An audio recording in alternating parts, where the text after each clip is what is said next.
Welcome back in. Jay and Elijah with you here on this Wednesday afternoon. Tomorrow in this, or in the first hour of the show, expected to be joined by Gamecock men's golf coach Bill McDonald, one of our favorite guests, and ranks way up on the list of visits, at least with me. You've met him a couple times, right? And but I guess since we moved to afternoons, we have, I don't know if we've had... Not on our show. I know I've not met him as a guest on the show, but I have met him once. Yeah. Okay. Yeah. So I guess on this show it's different. I guess he still has a really high up record on the halftime show. That's right. But not so much here. So, but I'll count it either. It's time to make history. Yeah.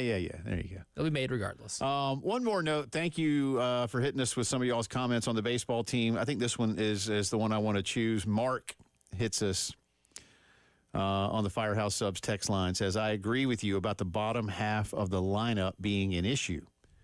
But if you really want to see the problem, look at our batting average with runners in scoring position. We are good at getting guys on base.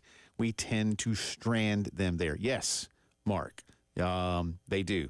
Again, I'm looking at conference numbers, and I know it's not completely fair. I'll give you both. All right, I'll start with the conference numbers, though. South Carolina, this isn't terrible, but again, this is a 6-6 team, so, do with it what you will.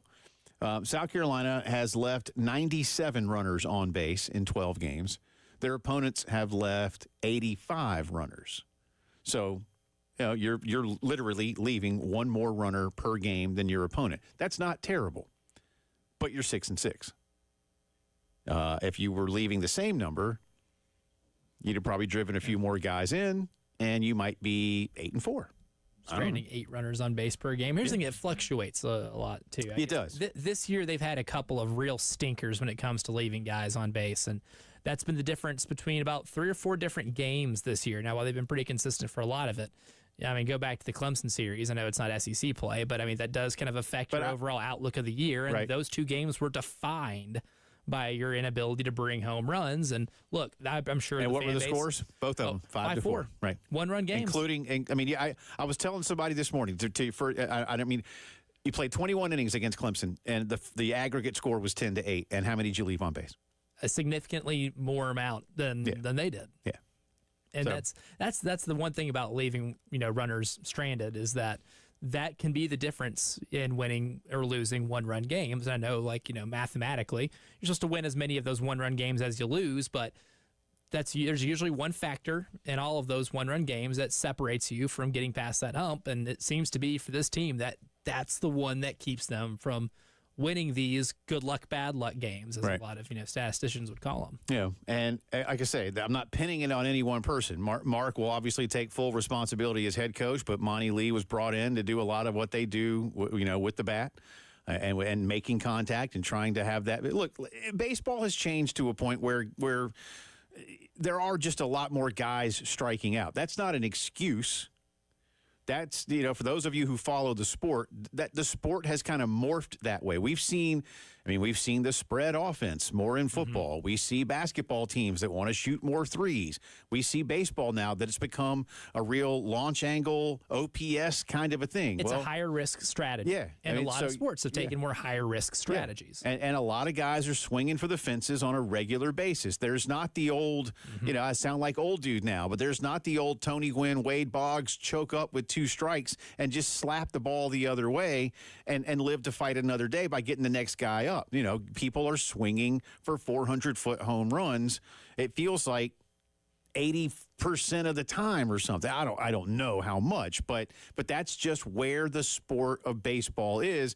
And it may well be that as the sport morphs like that, it's biting Carolina in the butt a little bit more than it might bite some other teams.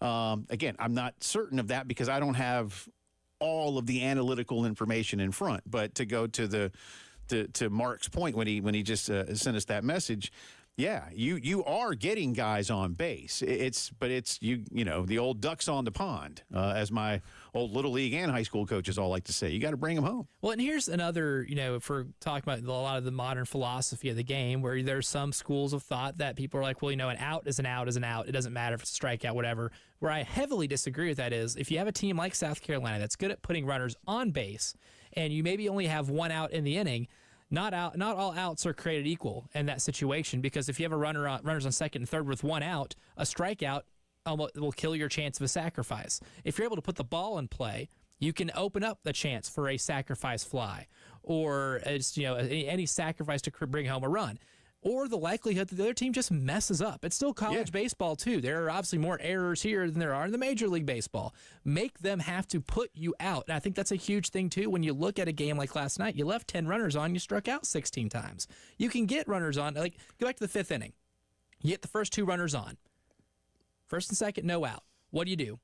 Strike out swinging the next 3 at-bats. Right. That completely kills it. You put one of those in play, then you might have a chance to bring another run home. I think that's the big thing, too. It's not just that you're stranding runners. It's how you're stranding. I was actually listening to Derek during that inning, and he lamented the inability to make contact. And I know our dear friend, Tommy Moody, we talked about that a lot with Tommy. Put the ball in play. Yeah, and to your point, Elijah, and I've said this for years and years and years.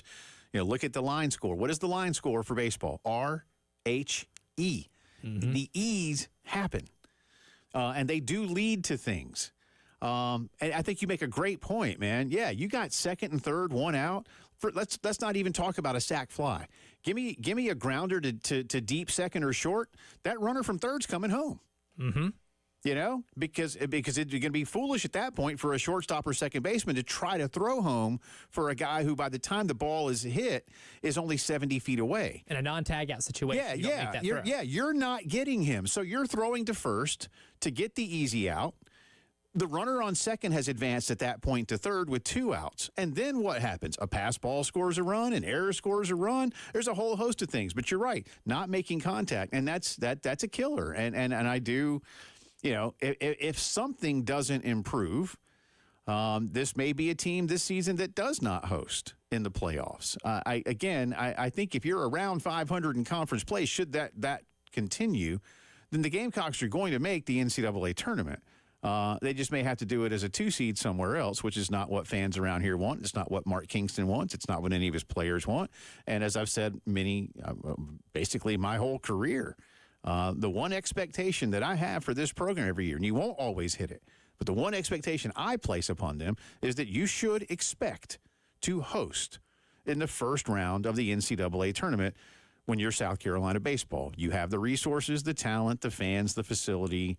You should expect to be one of those 16 schools. And that's not a huge ask. I realize there's a lot of schools that play baseball, but it's not a huge ask to be one of the 16 schools that host in the first round. Being top 8 is a little bit of a different story.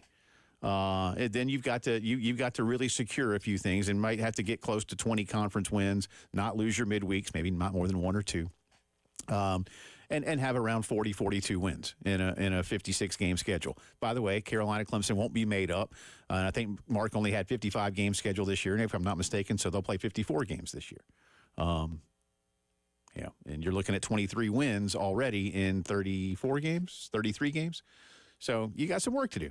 But yeah, striking out a lot isn't going to get it done for you. And like I say, I'm not in the cage. I'm not at practice.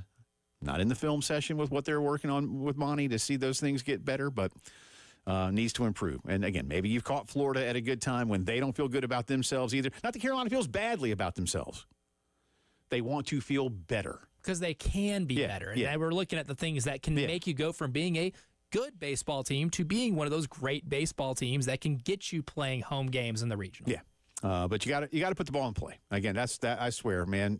Tommy and me through the years, and we worked together for so long.